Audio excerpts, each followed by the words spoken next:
Le 7 octobre 1931, l'Olympia ouvrait ses portes au public nantais.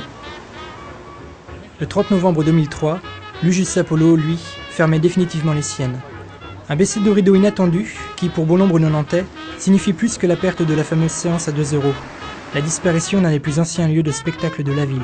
C'est une déception. C'est d'abord une déception parce que je suis un ancien Nantais et que je m'intéresse au patrimoine nantais et que l'Apollo, c'est non seulement du cinéma, mais c'est une salle. Et c'est une salle qui a une longue tradition. L'Apollo, avant la Deuxième Guerre mondiale, ça existait déjà. L'histoire de l'Apollo elle-même, je pense qu'elle a commencé en 1908. Malheureusement, elle va s'achever avant qu'elle soit devenue une vieille centenaire. Au début, c'était un cabaret en fait. Bon, il y avait des petites femmes comme aux Folies Bergères, il y avait d'autres divertissements, des bals. Il y avait donc du théâtre également, ce que j'ai connu quand j'y suis arrivé.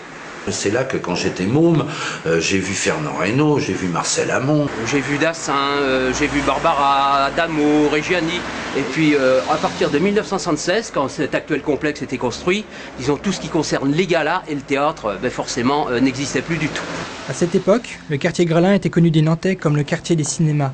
Le public avait alors le choix entre une bonne demi-douzaine d'enseignes, réparties sur seulement quelques kilomètres carrés. Moi, j'ai connu le quartier dans les années 80, en 1981 précisément.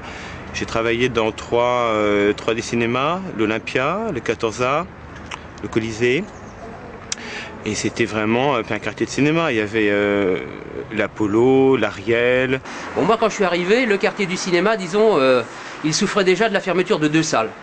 Le Rex, qui était un peu plus loin, et le studio, qui était là où se trouve le restaurant Le Spot. Il y avait aussi le, comment s'appelait ce cinéma qui était rue du Calvaire, hein, le club, où j'ai vu les 10 commandements pour la première fois, et des choses comme ça, et Ben-Hur, etc. C'est là que passaient tous les Disney, donc j'allais avec ma mère à Noël, et c'est devenu, il y a déjà assez longtemps, le magasin La Redoute.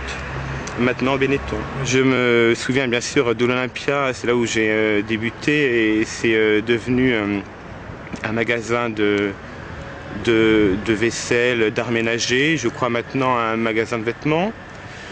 L'Ariel est devenu Tacoma, un magasin de disques, et bon, qui a été vendu depuis. Le Colisée, il y a une salle de jeu, maintenant il y a un bar, je crois, mais avec une façade qui dit pas grand-chose en fait, on sait pas trop ce que c'est. Si l'enseigne du Colisée continue de surplomber le 32 rue Scribe, l'Apollo et le 14A sont restés ces dernières années les seuls témoignages vivants du riche passé cinématographique du quartier Gralin.